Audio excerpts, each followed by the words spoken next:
এই আচারটা আমরা কাশ্মীরি আচার বলি। কার এলাকায় কি নামে চিনে জানি না, তবে এই আচারটা তৈরি করতে কিন্তু একদম সহজ, যে কেউ পারবে এই আচারটা তৈরি করতে।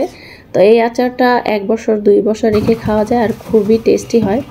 তো কিছু আম আমি ভালো করে পানি দিয়ে ধুয়ে নিয়েছি। এখানে বেশ কিছু আম আছে, এগুলো দিয়ে আমি 2 রকমের আচার তৈরি করব।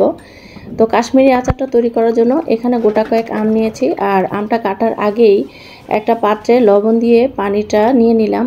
এখন খোসা ছাড়িয়ে আমগুলো পাতলা পাতলা স্লাইস করে কেটে আমি লবণ পানিতে ভিজিয়ে রাখবো 3 থেকে 2 ঘন্টা। তো লবণটা একটু বেশি পরিমাণে দিয়েছি। 2-3 ঘন্টা পরে এসেছে, পানিটা কিন্তু একটু ঘন হয়ে গিয়েছে, আর এই পানিটা কিন্তু খুব টক হয়ে গিয়েছে। এর মানে আমের যে টক ছিল আমের ভিতরে, সেই টকটা বের হয়ে গিয়েছে লবণ পানিতে ভিজিয়ে রাখার জন্য।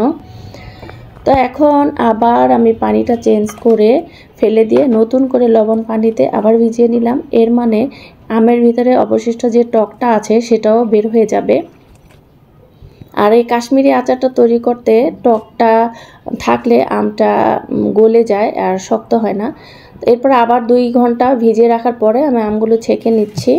এখন ঠান্ডা পানি দিয়ে খুব ভালো করে আমগুলোকে ধুয়ে নিচ্ছি, যেন আমের গায়ে কোনো রকমের টক না থাকে। তো চলে এসেছি চুলায়। কড়াইয়ে আমি 3-4টা শুকনো মরিচ হালকা ভাজা দিয়ে ভেজে নিলাম, আর সামান্য পানি দিয়ে চিনি দিয়ে চিনিটাকে গলিয়ে নিব। এখানে আচারের কালারটা যদি একটু কফি কালার বা ডিপ কালার চান তাহলে চিনিটা ক্যারামেল করেও নিতে পারেন। তো গরম মশলা দিয়ে দিলাম। এই আচারে কোনো রকমের পাঁচফোড়ন বা অন্য কোনো মশলা আমি ব্যবহার করব না, বা কেউই ব্যবহার করে না। তো শুধু গরম মশলার ঘ্রাণে আর আদার ঝালে এই আচারটা তৈরি করা হয়। তো এখন চিনিটা জাল করে যখন ঘন হয়ে গিয়েছে, তখন আমি চিনির শিরায় দিয়ে দিলাম আমার সেই আমের স্লাইসগুলো। আর আমটা জাল হতে হতে এদিকে আমি আদা এরকম চিরল চিরল করে কুচি করে নিয়েছি, আর শুকনো মরিচগুলো কেটে নিয়েছি। তো আম থেকে কিন্তু বেশ কিছুটা পানি বের হয়ে এসেছে লবণ দিয়ে ভিজিয়ে রাখার পরেও। তো আমি মিডিয়ামে রেখে চুলার আঁচটা জাল করে আস্তে আস্তে পানিগুলো কমিয়ে নিব। তো জাল করতে করতে কিন্তু পানির পরিমাণটা কমে আসছে, আর আমটাও ভিতরে শিরা ঢুকে আস্তে আস্তে ছাড়া ছাড়া হয়ে শক্ত হয়ে যাচ্ছে। তো গরম মশলার ফ্লেভারটা যেটুকু দরকার ছিল বের হয়ে গিয়েছে, এখন আমি ফেলে দিলাম তুলে। তো এখন আমি দিয়ে দিব আদার কুচিগুলো। এই আদার কুচিগুলো চিনির শিরায় কিন্তু ডুবে শক্ত হয়ে একেবারে কচকচ করবে খাওয়ার সময়।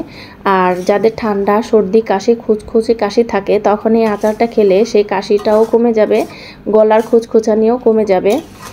তো সামান্য শুকনো মরিচের গুঁড়ো দিয়ে দিলাম, আমরা একটু ঝাল পছন্দ করি সেই জন্য।